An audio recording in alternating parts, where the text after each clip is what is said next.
Olá, eu sou o André Malta e esse é o canal Isso Aqui Não É Grego, uma apresentação descomplicada da literatura clássica. Episódio de hoje, nem a esquerda nem a direita, o centro na poesia de Solon. Político barra sábio barra poeta. O ateniense Solon, que atuou na primeira metade do século VI a.C., foi essas três coisas ao mesmo tempo na Grécia Antiga. Dos poetas dessa época remota, nenhum outro tem uma existência histórica tão palpável quanto a dele. Isso acontece justamente porque a poesia não era a sua atividade principal, mas um ofício paralelo. Solon era, antes de tudo, alguém dedicado à sua polis, alguém empenhado em trabalhar em benefício dela. É pelos relatos externos que temos sobre sua atuação política e suas sábias reflexões que podemos iluminar seus versos de um modo único.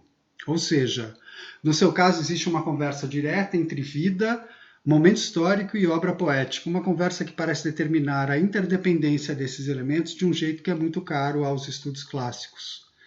Mas a gente deve tomar certo cuidado com esse enfoque, porque a poesia de Solon, mesmo sendo política e falando da política ateniense do começo do século VI a.C., tem um elemento de sabedoria temporal e exemplar que ultrapassa as circunstâncias históricas e biográficas. No plano da atuação política, Solon foi uma figura central para atenuar os conflitos vividos por Atenas um século antes das guerras médicas e, de certa forma, pavimentar o caminho para o surgimento da democracia. No final do século VII a.C., a cidade era controlada por oligarcas que só faziam reforçar as desigualdades sociais.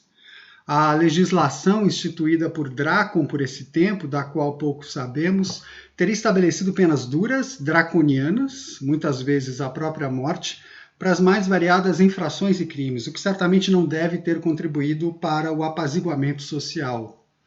Foi diante desse quadro de conflagração que Solon, na primeira década do século VI a.C., assumiu o posto de arconte, nome dado ao principal líder da polis, cujo cargo combinava uma atuação legislativa e executiva.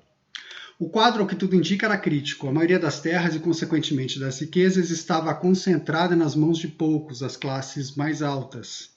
Os cidadãos mais pobres, além da penúria, tinham que conviver por causa dela com a ameaça da servidão por dívida.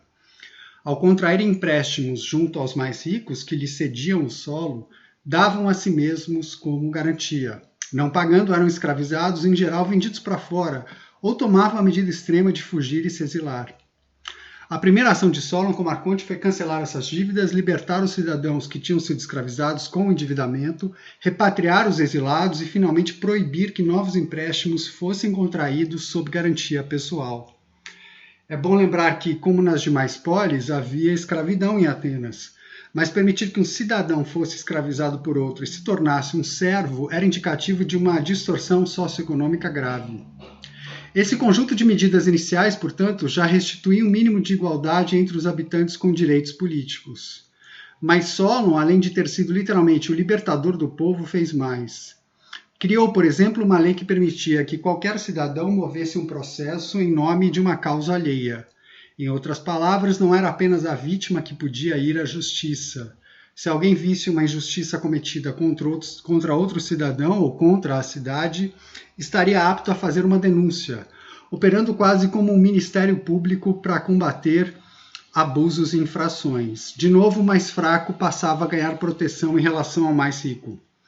Finalmente, na medida política mais impactante de todas, Solon permitiu que os mais pobres participassem das assembleias, os encontros em que os cidadãos discutiam o destino da cidade, e que integrassem como jurados os tribunais, julgando os mais variados casos.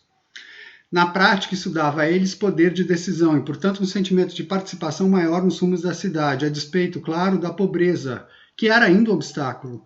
Como largar o trabalho e a renda para atuar nas questões cívicas? Se essa era uma decisão tranquila para um dono de terras, com certeza não era tão fácil para um simples lavrador.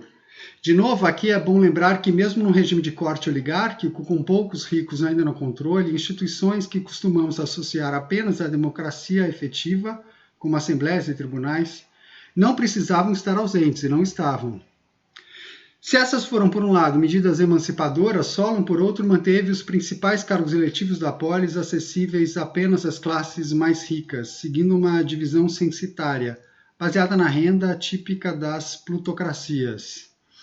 Ainda para agradar a essa faixa da população, em sua legislação tampouco promoveu uma redistribuição de terras e permitiu, após o fim do antigo sistema de empréstimo, que os mais ricos pudessem ao menos determinar por conta própria os juros cobrados nos novos contratos.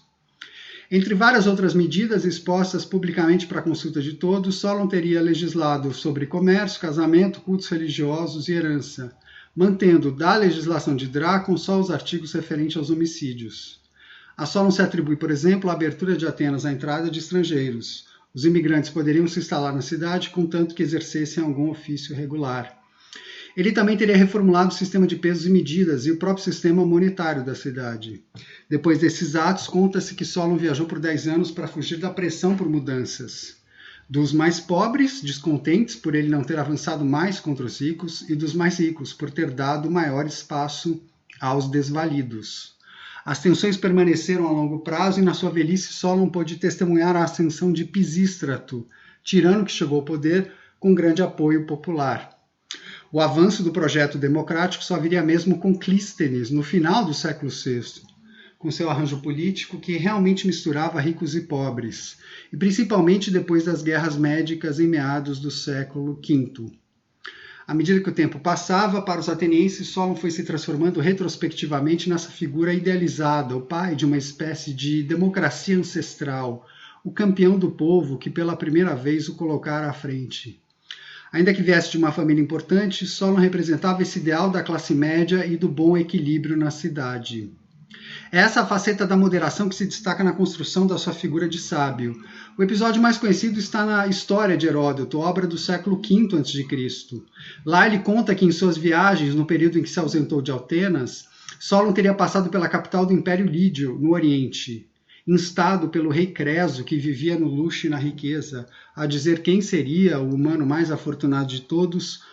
Solon não menciona o nome do anfitrião nenhuma vez, mesmo sendo obrigado a apontar um segundo e terceiro colocados. Solon explica a Creso que, apesar da ligação entre os termos fortuna e afortunado, dinheiro não traz felicidade. Nossa vida é marcada em seus mais de 26 mil dias, caso cheguemos aos 70, pela instabilidade, e só dá para falar em felicidade no último dia de existência.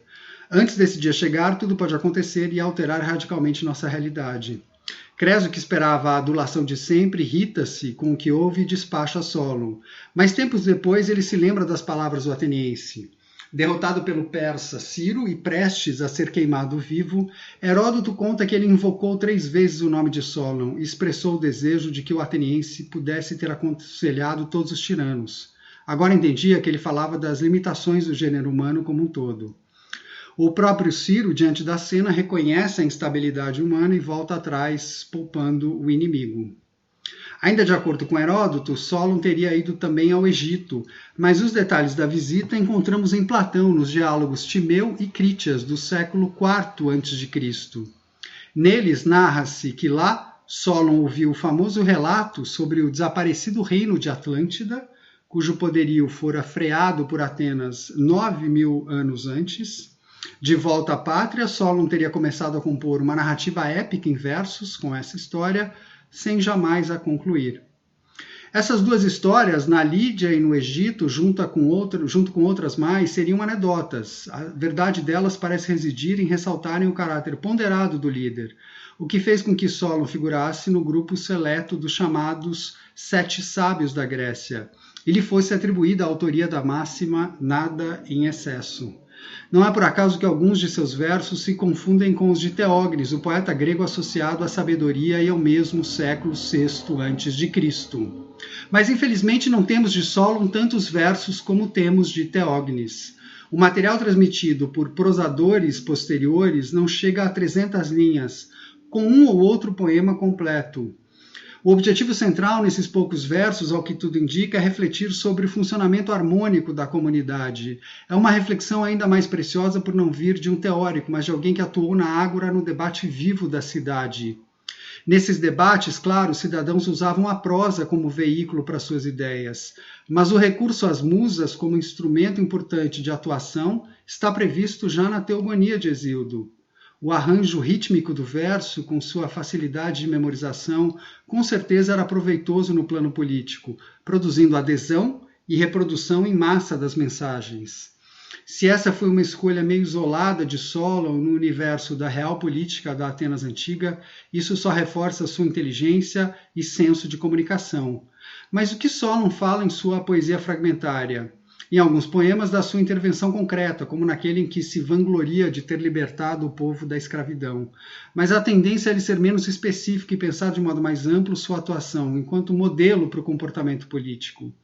E aí sobressai seu papel de moderador ou árbitro, de alguém que se posiciona no centro e busca estabelecer o equilíbrio entre as partes conflitantes. Sua atenção não está em nenhum dos dois lados exclusivamente, mas nos dois juntos, no interesse comum. Na visão expressa por Solon, pender para um ou outro lado seria reforçar a divisão em Atenas. Divisão. Essa palavra seria uma tradução possível em português para um termo-chave em grego, stasis, que significa também levante, sublevação. Foi essa situação que Solon encontrou em Atenas ao assumir como arconte, de revolta, de crise, de polarização, talvez de uma iminente guerra civil. Sua atuação, portanto, foi no sentido de estabelecer um governo que apaziguasse o conflito e estabelecesse mais unidade e paz, que promovesse contra a stasis a justiça, a paz interna e o bom governo. O fato de os dois lados dessa contenda, ricos e pobres, terem ficado descontentes com as suas medidas e terem sido hostis com Solon, seria um sinal positivo do seu êxito, da sua imparcialidade, porque Solon não foi autocrático. Solon, na sua própria visão, ouviu e atendeu os dois lados, não fazendo valer a visão extrema de nenhum deles. Esse era seu propósito, reformador e não revolucionário. Colocar-se, como diz, como um escudo entre as duas facções, ou como um lobo no meio dos cães, ou como um marco entre as terras, harmonizando as partes sem contemplá-las por inteiro. Solon reconhece explicitamente na sua poesia a dificuldade de agradar a todos quando se trata de assuntos importantes, e dá a entender que a moderação, num ambiente de extrema divisão interna, de stasis, faz inclusive com que o sensato seja ridicularizado como louco. Esse tópico central da divisão, por sua vez, vem interligado a um elemento tradicionalmente visto como um estopim da turbulência social, a busca pela riqueza excessiva.